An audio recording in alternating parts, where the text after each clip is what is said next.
Hello, Africans.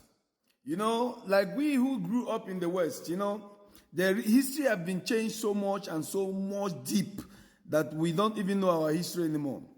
And now we let our enemies to tell us our history. I knew that something was not okay when this hate towards the black people was so enmeshed. That is why I started to dig out.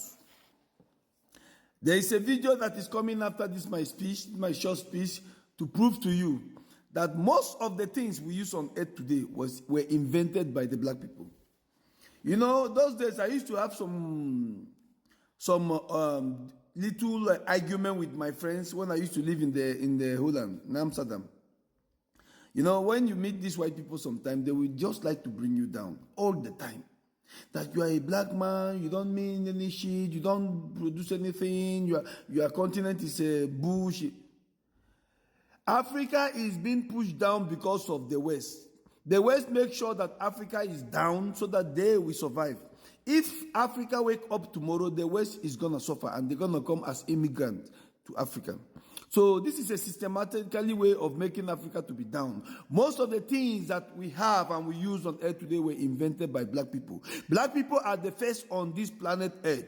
How then do they try to bring us down? Why is this hate so a mess towards the black? When you go through all these things, you will understand that our enemies wrote our history to us. Our enemies' target is just to bring us down. I'm happy that this is coming from a white guy. Because if the message is not from a white guy, they will say that this has been a cook up. But no. And this is a real human. When you see all these white people who don't want to speak up, you know that they have been biased. But when you see some white people who are speaking up, they are the good ones. They want equity. They want equalness. They want everybody to look the same. Those are the real people who don't have racism in them. Majority of the white people have racism in them. There was a time that I fight with a white guy here in Europe, and the main reason why we fought was because I told him that God is black. And this guy spanked me. He really spanked me. Why am I? He said I'm insulting God to tell him that God is a black man. So, what you guys have to understand is we cannot be the first human on earth and God be a white man. So all these things, if we are just saying if in case there's a God, but all these things we are discussing is because we want to tell you guys that, listen to me, it's high time you understand that the black people are the original race on earth, the original human on earth. So you should stop bringing them down, because the more you bring them down, the more we rise. Because we are like cockroach. The more you kill us, the more we multiply. So guys, watch this video and understand what is going on. Most of the things that were invented on earth today were invented by white people. Black people, sorry. Our world would suck without the amazing contributions of black Americans. And if that gets in your feelings in some kind of way, well, I got facts on my side. I'll tell you what, come walk with me. Class is in session. This cell phone that you're watching me teach you on would be a worthless paperweight without Tennessee State University graduate Jesse Eugene Russell, the man who came up with the idea of digital wireless networks himself for AT&T. And trying to locate your favorite restaurant without GPS would be extremely difficult without Virginia State University alum Dr. Gladys West, who created such complex math that allowed GPS to be pinpoint accurate. You enjoy 3D, do you? Well, you might as well thank Miss Valerie Thomas, a Morgan State University graduate who came up with a way to translate data from satellites from 2D into 3D. Not only that, she helped to revolutionize farming worldwide with satellite imagery, because she was the one that created the language that we could interpret it. Tell you what, go ahead and flip on that light switch for me. That little filament you see burning in the middle that lights up your room, you can thank Lewis Latimer for that. He's also the one that drew Alexander Graham Bell's telephone design on the patent. Summer's coming. It's getting hot. When you go to adjust that AC thermostat of yours, you can thank David Crosswick for that. And when you go to work and flip on your computer, you might want to give a nod to Mark Dean, one of the most prolific geniuses at IBM.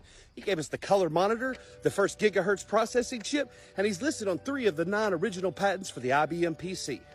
Woo, doggy, I'm just getting warmed up. And seeing that it's Memorial Day weekend, let's go ahead and give a shout out to George Crumb, the man who's credited with giving us the American potato chip. And as you bend down to place your golf ball on that golf tee, let's go ahead and thank Harvard dentist George Grant. And the next time a yellow light keeps you from running an intersection and getting T-boned, let's give a shout out to Garrett Morgan, the man who came up with the middle part of the traffic light, who sold the invention for GE for $40,000 and became the first black American man to own a car in Cleveland. And you can thank Otis Boykin, a Fisk University graduate, for creating and patenting the variable resistance resistor, this tiny little item which made electronics impervious to temperature and atmospheric conditions, driving consumer prices down so we can all afford the fancy electronic gadgets we have. And if you know somebody that's had a pacemaker installed in their chest and it saved their life, you can thank him for that too, because he invented the control module after losing his mom to heart disease. And not only that, he's one of the chief architects for guided missile systems. And where would we be without Dr. Percy Julian, the first person ever to synthesize human hormones from soybeans and yams, building a multi-million-dollar empire along the way. And with summer coming on, we gotta give a shout out to Dr. Lonnie Johnson, the man behind the Super Soaker water gun, and he's still with us. And if you're a gamer, let's go ahead and show some love to Jerry Lawson, the creator of the Fairchild Channel F video game system that uses programmable cartridges. And what this did is both revolutionize and kick off the video game console industry. And last, but certainly not least, is Frederick McKinley Jones, the man who came up with portable mechanical refrigeration systems. Now, you may not think this is important, but how else do you think frozen foods get to the stores? How else do you have frozen blood banks? This man also came up with the first prototype snowmobile. He patented the first movie ticket dispensing machine and also created the first portable x-ray system among many of his 60 patents. And finally, I want to give a huge, heartfelt and sincere thank you to all of you that have shown me love and support on my journey across America as I walk and talk and create conversation and awareness for HBCUs and share these amazing history stories about Black Americans. I couldn't do it without you. And if you wish to be a part of this and support me in some way, I always appreciate a like, a comment, and a repost. And I have a GoFundMe link in my bio, and I've got my Cash App listed below, because I couldn't do this without you guys, I promise. Remember, Black history is American history, and I will see you on the road.